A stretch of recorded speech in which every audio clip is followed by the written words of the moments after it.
Rihanna's silent retirement caught on camera, the Yankee Stadium performance that signed her own exit papers.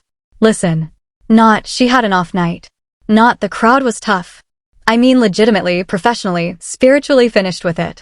Because when a woman who once shut down the Super Bowl halftime pregnant, who once carried an entire generation of pop radio on her back, walks onto a stage at Yankee Stadium after nearly a decade of the world begging on its knees for her return, and the very first thing she decides to do, in front of 40,000 paying witnesses, is move like she's clocking out of a shift at a call center, that is not a performance. That is a resignation letter set to music. That is auditioning for early retirement in real time. Rihanna, sweetie, buckle up. Because this one is combustible, and I say that with my whole chest. Because what happened on that stage in the Bronx last week was not just a bad show. It was a moment. A cultural pivot. The kind of night that industry people are gonna reference 10 years from now when they explain to some new artist why you never, ever come back into the arena unless you're ready to burn it down. And I've been sitting with this for 5 days now, watching the internet do what the internet does, and I'm gonna be honest with you, I didn't want to make this video. I really didn't. Because I love this woman. I've defended this woman. But some things you cannot unsee. And what we saw it. All of us. Together. In HD. Now, let me set the room for the people who somehow missed this. Jay-Z Yankee Stadium. Multiple nights. A full run of shows celebrating a catalog that literally rewrote what a rap career could look like. And on the final night, the night everybody was watching, the night everybody had their phones out, the night the algorithm was already carving up highlight reels before the encore even started, Rihanna walked out. Unannounced. A surprise. Run this town first. Then bitch better have my money. And in the version everybody expected, this was supposed to be the moment. The comeback whisper. The soft launch. The little wink that says, R9 is coming, y'all just hold on. There were 3 possible versions of how this night could go. Version 1, she comes out, kills it, and the internet spends the next week begging the label to release whatever's in the vault. Version 2, she comes out, does her cute little cameo, waves, blows a kiss, keeps her mystique intact, everybody goes home happy. Version 3, well, version 3 is the one we got. And version 3 is what we need to talk about. The clip itself is short. Barely 2 minutes of usable footage before every angle starts blurring into the same thing. But you don't need long. You need one loop. Because look at the frame. Look at the body. Look at the way she's standing when the beat drops on Run This Town. That is not a stance. That is a lean. That is a woman waiting for a bus. The oversized coat, the shades pulled low, the mic held at chest level instead of anywhere near her mouth, that is not accidental. That is not a look. That is a signature. That is a woman telling you, without saying a word, I am here because I said I would be here, and not 1 inch further. And the freeze frame is guaranteed.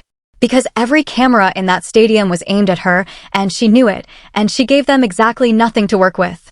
That's craft, in a dark way. That's a Trojan horse of a performance. She showed up looking like a superstar and moved like an intern. And real talk, it does not work that way. Not at Yankee Stadium. Not with Jay-Z next to you. Not after 9 years. Because right there, right on that same stage, was the contrast that killed her. HOV. Cold. Composed. Every ad-lib landing exactly where it was supposed to land, every step measured, every gesture built from 3 decades of doing this in his sleep. He wasn't doing anything crazy either. This wasn't the Blueprint 3 tour. Nobody was expecting acrobatics, but he was present. His voice was there. His breath control was there. His eye contact with the crowd was there. And when you put him next to her in the same frame, in the same lighting, on the same beat, the mismatch does the work for you. His energy audited her energy. In the same way a cop with a flashlight audits a dark alley. And I'm not saying she has to outperform Jay-Z at his own show. I'm saying she has to look like she wants to be at Jay-Z's show. And she didn't. And the camera does not lie. The camera has never lied. The camera strips her of the one costume she has been wearing for almost a decade, which is the costume of she's about to drop any minute now. That costume came off on that stage. In front of everybody. Now here is where it gets combustible, and I'm trying to put this together as I say it, because there's a lot going on. The fans waited almost 3 hours. 3 hours. There was a security breach earlier in the night. The show got pushed back. People who paid 4 figures for tickets sat in that stadium sweating, checking their phones, missing their trains, calling their babysitters, and staying. Because Rihanna was rumored to be in the building. That's the currency she's been trading on. That rumor. That she might. And when she finally walked out and gave them what she gave them, that 3-hour wait turned into a receipt. A receipt that the internet is now waving in her face. And I'm gonna say something that's gonna upset some of y'all. She has been cashing checks on potential energy for a very long time. Fenty Beauty checks. Savage X Fenty checks. Super Bowl checks. Cameo appearance checks. And potential energy is only valuable until the day you actually have to convert it into kinetic energy. That Yankee Stadium stage was the conversion moment. And the conversion failed. Publicly. On camera. During Jay-Z's set. Which, and I need y'all to understand this, is not a small stage. That is not a corner of the internet. That is the exact opposite of a controlled environment. And here's what nobody is talking about, which is the part that actually keeps me up. There is an inside protocol and there is an outside protocol for a career like hers. The inside protocol says, you are a billionaire, you have 3 kids, you have a global cosmetics empire, you do not have to sing another note for the rest of your life. You've won. Retire in silence. Post a picture from Barbados twice a year. Let the legend calcify. That's a real strategy. That's Sada's strategy. That's D'Angelo's strategy. That is a legitimate, honorable, undefeated exit. The outside protocol says, you are still teasing an album, you are still doing the interviews where you giggle and say soon, you are still letting the fans believe. And when you're doing outside protocol while your body is doing inside protocol, the mismatch is the danger. The mismatch is what the internet is punishing. Because they can smell it. They keep folders. Every fan has a folder now. And in that folder is every R9 is coming interview since 2019. Every red carpet clip where she smiled through the question. Every studio photo. Every producer who said, we're working. And that folder just got a new entry. And the new entry is a video of her looking like she's counting down the minutes on stage. Rihanna, my sister, listen to me. You do not owe the world an album. You do not owe the world a tour. You do not owe the world one more note. That is true, and I mean it, and I would defend that on any panel. But you cannot keep the mystique of she might while publicly performing the reality of she won't. Pick a lane. Because right now, based on what happened at that stadium, the fans are picking one for you. And it is not the lane you want. Let me collapse the timeline for a second, because this did not happen in a vacuum. Same window of time, same handful of weeks, 3 events. Event 1, she welcomed her 3rd child with A$AP Rocky, a daughter, and that is a beautiful, human, life-altering thing that changes what any woman wants to do with her body and her time. Event 2, Rocky has been navigating his own courtroom situation, and she has been the visible support in that story, showing up on rainy days, standing next to him. Doing the exact kind of ride-or-die visibility that costs a woman something invisible every single time. Event 3, the Yankee Stadium show. 3 things in the same window. And the pattern isn't a scandal. The pattern is a woman whose life is now 3/4 mother, 1/4 mogul, and 0% pop star, and who agreed to walk onto a pop star's stage anyway. That is not a strategy. That is a favor. That is a friend saying yes to a friend. And the internet does not accept friendship as a performance credential. The internet paid ticket prices. The internet wants umbrella-era knees.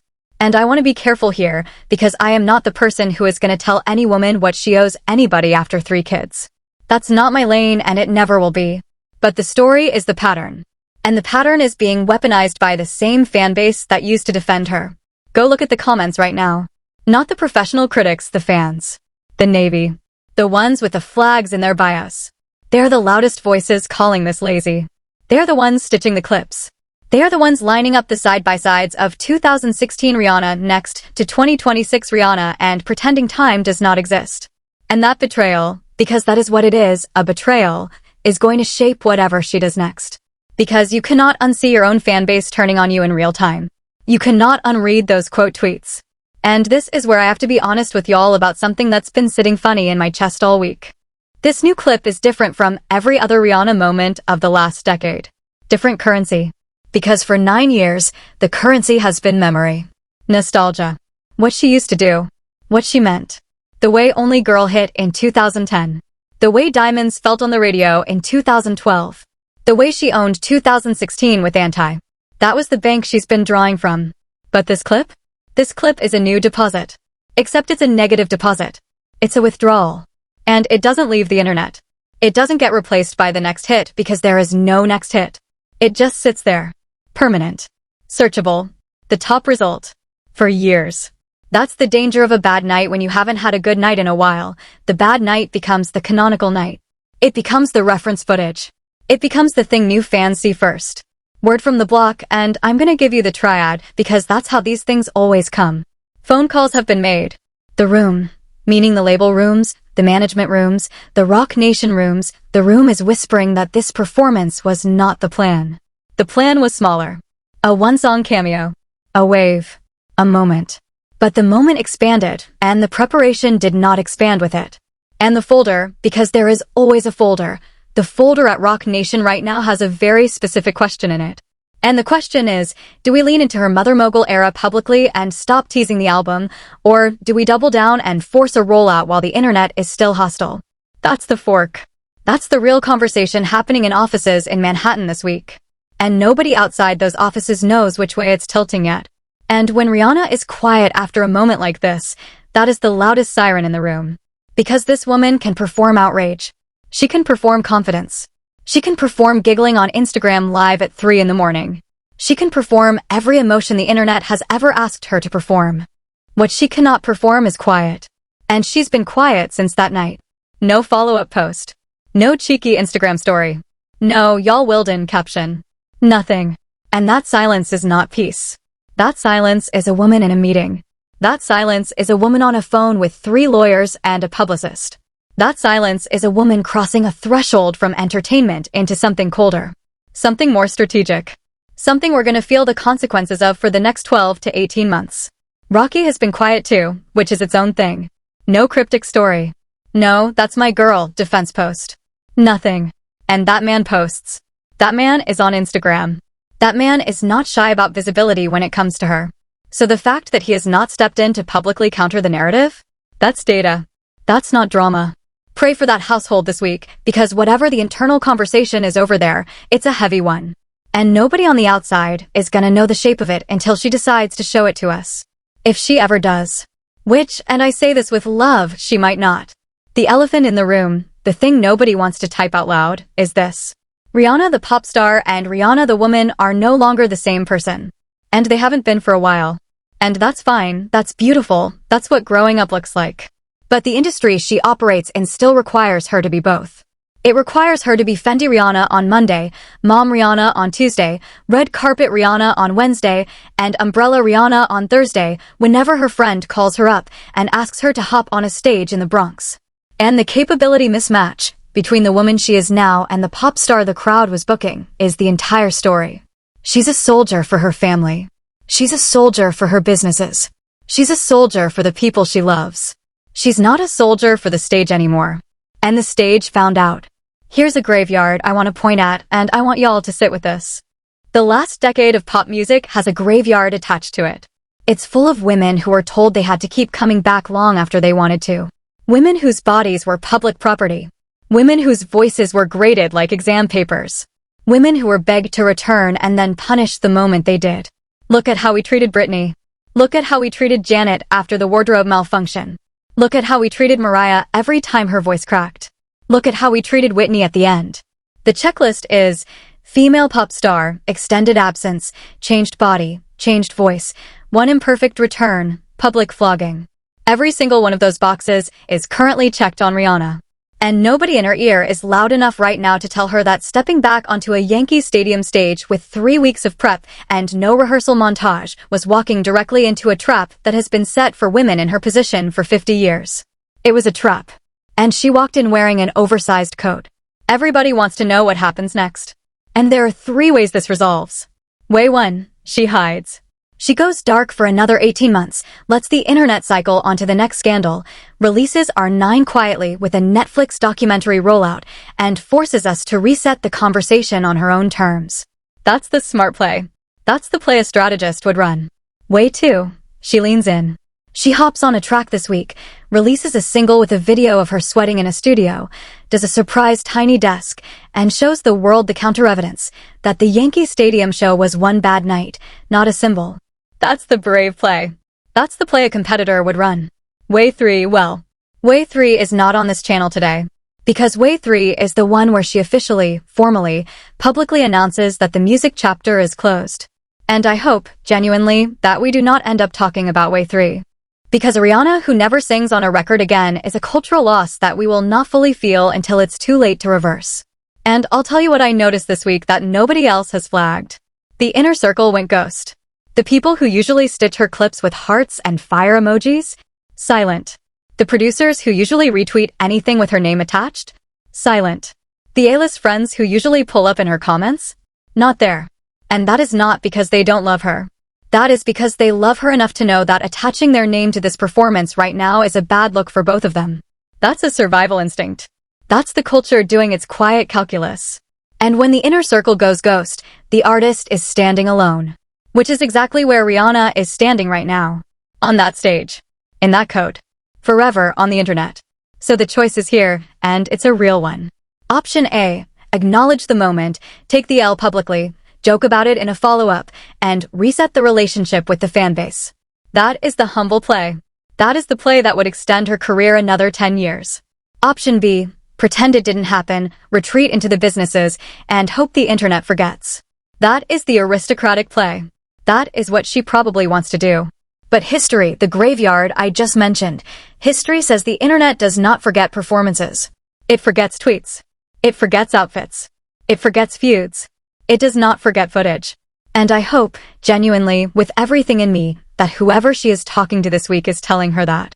Because she is one good decision away from turning this into the redemption arc of the decade. And she is one bad decision away from becoming the cautionary tale. Rihanna is somebody's mother. Rihanna is somebody's partner. Rihanna is somebody's daughter. Long before she was a billionaire and a brand and a meme, she was Robin from Barbados, who wanted to sing. And the question the internet needs to sit with, the one nobody wants to type out, is not whether the performance was good. It wasn't. We saw it. Move on. The question is whether we, as a culture, are capable of letting a woman who gave us 15 years of hits, 3 kids worth of body changes, and a beauty empire that changed the industry forever. Whether we are capable of letting that woman have one imperfect night without turning it into her obituary. Or has the algorithm permanently rewired us to eat our own the second they stop feeding us hits? I am parked front row for whatever she does next. Whether it's an album, a silence, or a statement. Whichever direction she picks, we will be here to document it. Because this story is not over. It is only entering its next chapter. And somewhere right now, in an office in Manhattan or a nursery in Los Angeles, that chapter is already being written. Stay safe, stay smart, stay off the timeline before you form an opinion you can't take back. This is Marcus at Work Media. And I'll see you on the next one.